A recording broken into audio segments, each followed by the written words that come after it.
The name Perkins carved in stone. Below a Gothic tower, a boy navigates with a cane.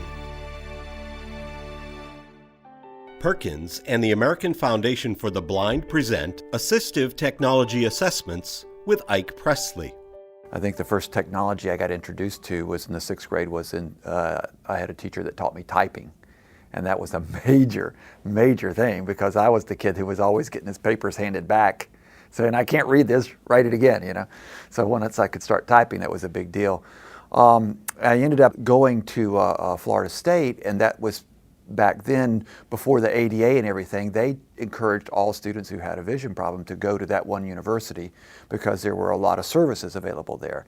So I met a lot of other students who were blind or visually impaired during that time period. And I did not do my undergraduate work in this field, but as a client of the Blind Services in Florida, I was offered a work experience program over in Panama City. So I learned a lot more then actually working with people who were blind, and I met the teacher of the visually impaired for that school system who was running an adult basic ed class for people who were blind and visually impaired. And so we became real good friends, and she was going back to grad school, and I said, well, I'll see what's available, you know. So I went into the program, and it was interesting that, you know, I had given some thought to it, but I wasn't like, you know, super dedicated, or it wasn't like my life goal to do that. But what happened is, as I started going to the classes, the professors would ask you questions. Well, okay, you've got this blind student and you need to teach them about, you know, X, Y, Z. How would you do it? You know, and people would say, well, you could do this or that. And the teacher would say, but remember, they're blind, they can't see it. And those students would go, oh yeah. So, you know, me being the shy person that I am, you know, I'd say, oh, well, you could do so-and-so and so-and-so and so-and-so. And the other students would go, wow, I never thought about it like that. And I'm going, wait a minute, this is just what my brother and I did all of our lives to survive. So it finally dawned on me that this thing that for so many years of my life I had considered a deficit, I can now turn into an asset. Fade to black. A graphic of the Perkins logo swoops across the screen, revealing a chapter heading, Understanding Assistive Technology Options. I got very interested in the whole idea of assessment because I would go to a school and talk to a teacher and say, well, are you using any technology? And they'd say, well, no, but we have some stuff in a closet. And they would go and open the closet, and here might be $10,000, $15,000, $20,000 worth of equipment that had been bought over the years, but it wasn't the right tool for the job. You know that old saying, you know, it wasn't the right match. Mama or an administrator, they were somewhere and they saw this neat new thing and they said, well, this is what we got to get for our students who are blind. Well, it wasn't the right match. They didn't realize that. It was just, they thought it would work, you know, and so they got it, and then maybe somebody tried it, but it just didn't meet the needs of the student. I decided, okay, is then that we've got to come up with a way then to figure out what we've got all these technology tools over here. We've got people who have needs. How can we match the tool? How can we come up with the right tool for the job? So the assessment process the first part is to figure out, well, what are the tasks that the individual has difficulty accomplishing? So I also was realizing that people needed a way to get a better handle on what was out there. And one of my strong biases that before you can determine what someone's AT needs are and what technologies might meet those needs, you need to have a good general overview knowledge of what's available. One of the big things is to know what technology is out there. So in a way to help people organize that large bank or body of information, I basically have said, well, you can divide them into that there are tools for accessing printed information. You know, you sighted people, you love that black stuff on the white background, you know. Us guys, we aren't so hip on it, you know, okay? We like the information, but it's a hard way to get to it, right? So that's a big deal. And obviously if you're totally blind, that black stuff on the white doesn't do you any good, right? No matter how big we make it. So that's one big category. In a photograph, we see an open binder beneath a text magnifying device. A camera in the device projects the printed page onto a monitor, and we can see the enlarged type on the screen. The second one is that the technology provides us with tools for accessing electronic information. So much of what we have today that maybe formerly was in print is now only available electronic. Plus we have tons of new information that is only available electronically. You know, I guess you can print it out, but you know, the native format is electronic stuff. We see the screen captures of the home pages of 3 websites, Facebook, Google, and LinkedIn. These sites are visited by millions of people each day, but the sites and their content can only be accessed electronically. The third major area goes back to me personally, and that's tools for written communication. That's what my typewriter was. It was a great tool. It was much better than my pen and paper. Well, we have newer tools for that are even more advanced and offer the user more options. And then the fourth major category, particularly oriented towards service providers, are tools that allow you to produce materials in alternate formats, whether that be Braille, auditory, or in large print.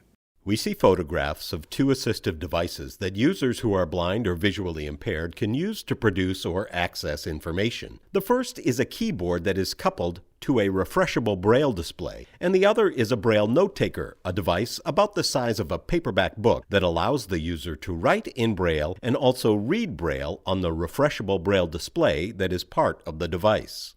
Once you divide it up there, then most of the things we can fit it into one of those, or some of them kind of sort of fit into 2 of them. A lot of the print and electronic, they do overlap at times, especially if it starts out printing and you turn it into electronic, well, now which one is it, That was the idea that I was that got me going on this whole idea of doing AT assessments and helping service providers be able to come up with some of that information for themselves. Fade to black. Choosing the right tools for the learner. When you sit down with a student and you introduce them to these technologies and you want to have them try out these technologies to see if these technologies will help them be able to accomplish certain tasks, there are certain things that you're looking for. In a real broad, general sense, you're looking first to see, does that individual have the sensory skills to work with that technology to accomplish a task? If it's a tactile tool, do they have the tactile ability? Can they feel it and work with it? Is it an auditory tool? Can they listen and understand, like the synthesized speech that sometimes can be very robotic or whatever? Or visually, if they're going to access the information visually, do they have the visual skills? Can they see it well enough? Can they work with something enlarged? Or can they use a device that enlarges for them? Will they be able to take in that sensory information and process it, and then use it to help them accomplish the task? So you're looking at those areas.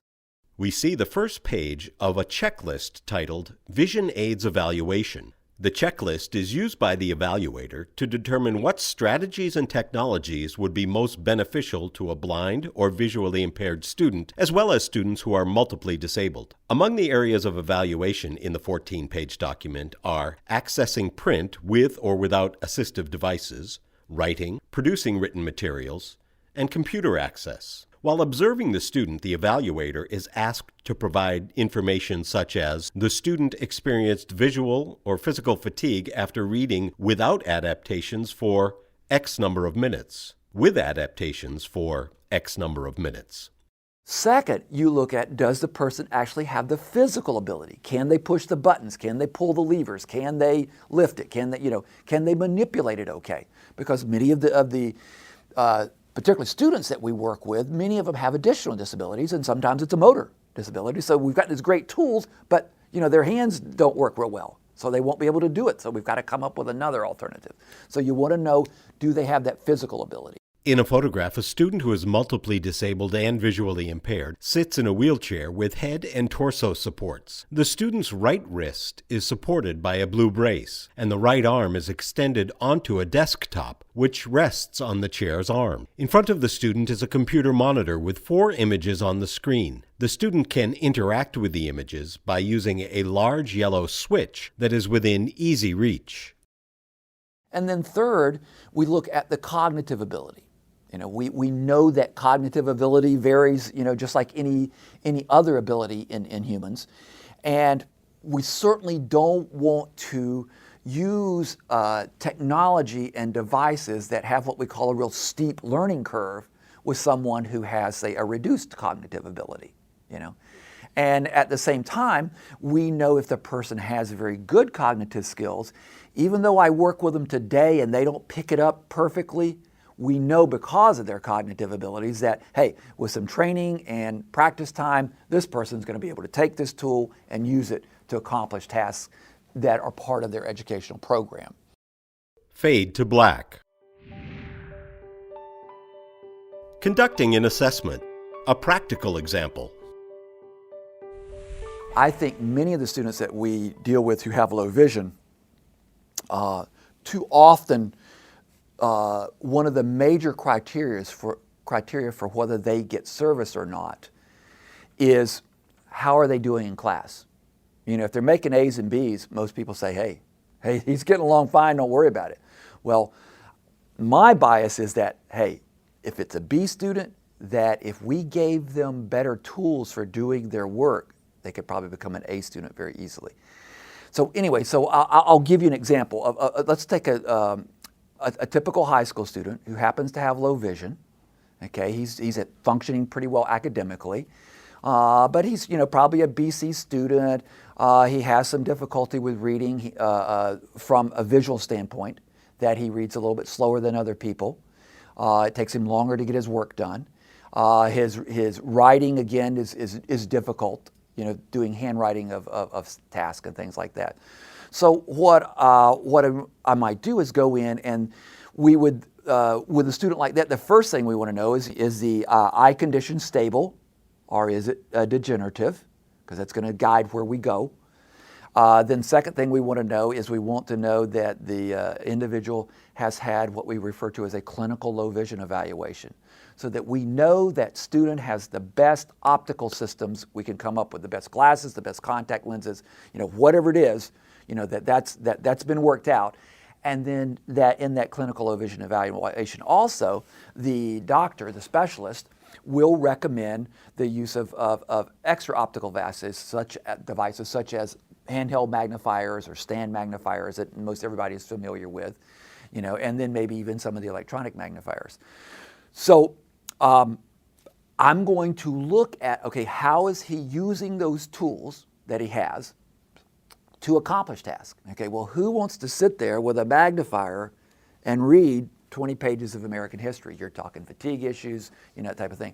So we would hope that there are better tools, and yes, there are. A real typical thing is that he would be using his vision all day during class and for many things, and it might be that by the time he got home and he had read 10 pages of that assignment in print, that he was getting visually fatigued. So at that point in time, it might be that he switch overs and starts accessing that information auditorily. In a photograph, we see a student who is visually impaired using a handheld magnifier and a light to read the small print on a map that is spread out on a desk. The next photo shows a young man sitting in front of a computer and monitor. We see that he is wearing headphones which allow him to access the information on the screen via screen reader software. We'd have it, as an MP3 file or a digital recording or whatever that he could then listen to, either with a human reader that had recorded, or it could be through synthesized speech. Either way, some materials are available in one format, some are available in the other. So I would then check him out. Okay, I'd be looking to see, okay, can he understand synthesized speech? You've probably heard some of it, and some of it's pretty robotic and weird to understand, particularly when you need to stop it. Instead of just having you just read the whole paragraph from beginning to end, you go, wait a minute, what was that? You need to be able to back up, hear that line again, or hear that sentence again, and maybe even hear, what is that word? I can't make out what that word is.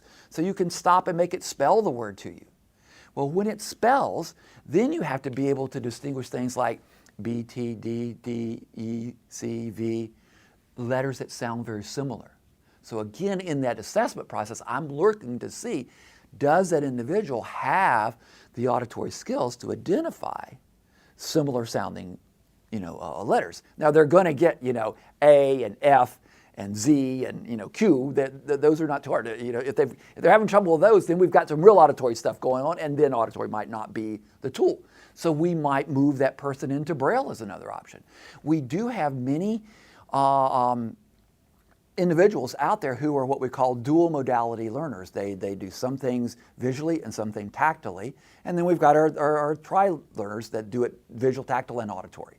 And we have tools that let us do all three of those forms of access. And so the assessment process then goes through trying to, to match which of those tools would help that student. Fade to black. Advocating for assistive technology purchases.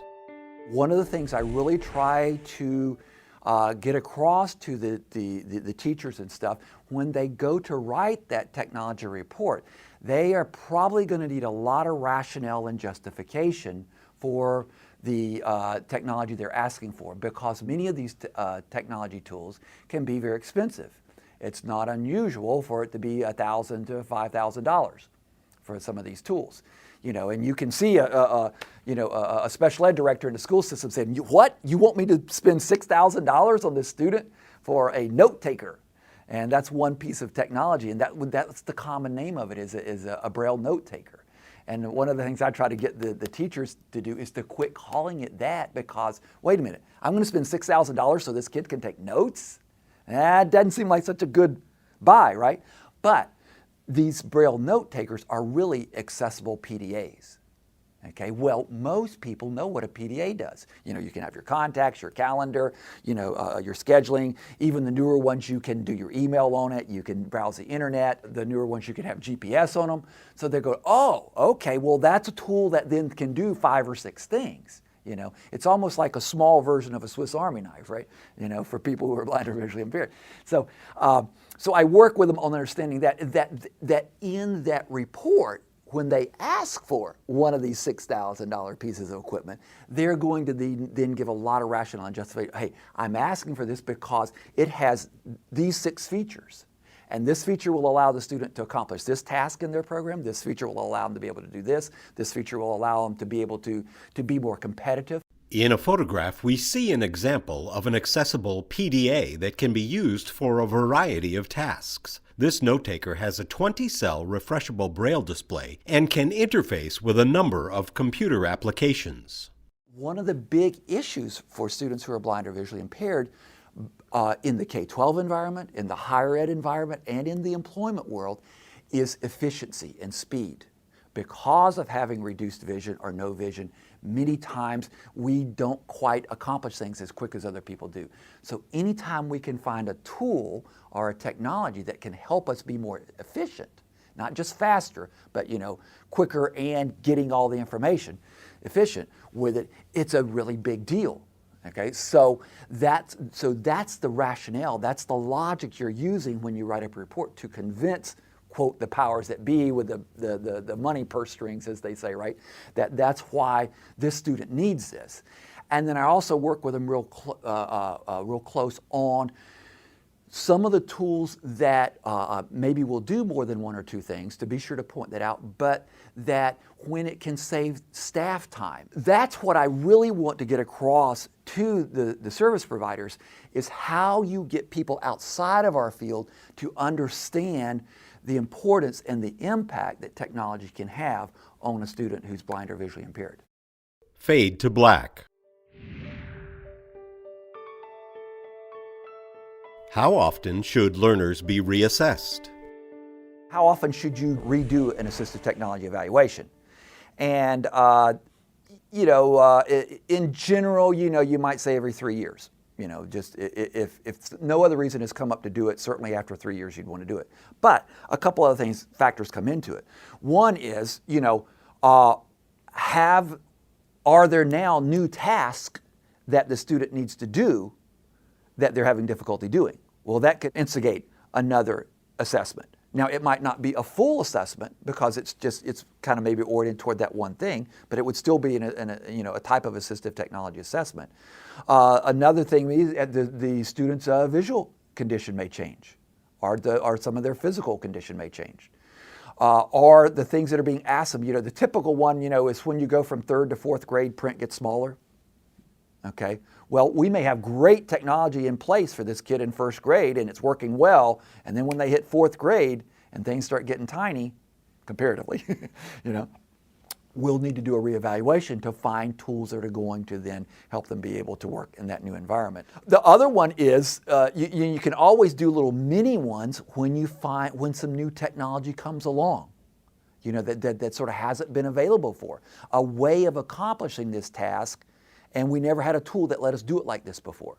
So let's bring in that tool and let's see if it's going to work with that individual and their personal skills and abilities. Some it will work with and it will be great. Others it will just be so-so. Others it won't, be useful at all, just like anything else. So that's what would prompt us to do reevaluations at times. Fade to black. Resources for staying current with assistive technologies. Most education systems, they require of certified teachers, in fact, in order to renew your certification, you have to earn a certain number of hours of professional development. Sometimes they call it staff development. Sometimes different organizations have different names for it. But basically, it's where you're learning new things, to keep yourself current. Well, in a school system, they will have their own staff development programs, and teachers have to go to this class and to this or to this or this. Well, 99.9999999% of the time, it's on stuff that has nothing to do with students who are blind or visually impaired. What are our specialists supposed to do in that category? Well, I've worked for years and years and years to try to get administrators, certainly from a state level, to talk to local systems and say, okay, I know you cannot financially and physically provide the type of staff development that this teacher here needs because of their specialty. In a video, we see a group of educators who are learning about the accessibility options and functions that are native to an iPad, as well as easily available apps that can assist their students access information in the classroom.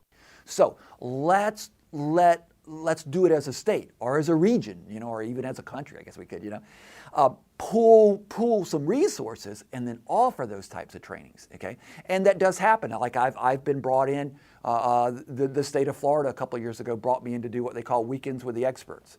I did two and a half day trainings for like 100 of their teachers of the visually impaired. So that's one option. Other options are that we have conferences, both regional, sometimes state, regional, and even national and international conferences, where technology is being displayed and being taught about. And all of them are the same way. There's the vendor hall, and then there are the sessions. And generally the sessions are presented by practitioners, people who are out there using it. Now sometimes you'll get a vendor do a presentation on their new product or whatever, but we try to encourage as many practitioners to be presenting, because that's where you get to share them. Hey, I'm using this tool and we're doing this and this and this and this with this student and it worked like this. Now, does that mean you can go do the same thing? No, but you can learn from that. And you can learn both positive and negative, right? You can learn what might not work, but you can learn what could work. And you see what that teacher's doing and say, well, I know that wouldn't work with Johnny, but I bet if I twisted it a little bit this way, I can make it work with Johnny. So that's one of the major ways to keep up with what's happening in this field. Another one that is very oriented toward service providers who work with people who are blind or visually impaired is a service that the American Foundation for the Blind offers, and that is an online newsletter or magazine, I'm not sure where it changes from newsletter to magazine, that we have called Access World. And it's a free monthly periodical that you can go and read on our website, afb.org. And what happens, what the article's about, they are reviews and evaluations of different types of technology designed for people who are blind or visually impaired. We try to say, this is what we found that was good about this one. These are the things we didn't like. Here's what we found good about this one. Here's the stuff we didn't like. And then you go make up your mind. We don't say you should buy A or B. We just give you the information, And so then not only consumers, but service providers, parents, children of seniors who have vision problems, they can read up on this kind of information to help them make a more informed, conscientious decision about, what technologies they might want to explore. The population of people who are blind or visually impaired is what we refer to as a low incidence disability. There aren't that many of them out there. It would not be atypical at all to just have one kid who's blind in a school system. So that you don't have a lot of service providers also. The service providers cannot, they're in Montana and they can't come to this cool class we're doing here tomorrow at Perkins. you know. In fact, some of my friends in Georgia, they keep seeing all the cool things that Perkins are offering. They keep saying, why can't we get some of that down here, you know, because they can't come to Boston, you know, or should I say Watertown, right? The e-learning stuff is a great opportunity because it gives them access to some information that they can access whenever they want to, either on their work time or their personal time, you know, they can fit it in when they need to. And so they don't have to incur the expense and the time of traveling. So that's another great opportunity and way for people to keep up with what's going on in the technology field.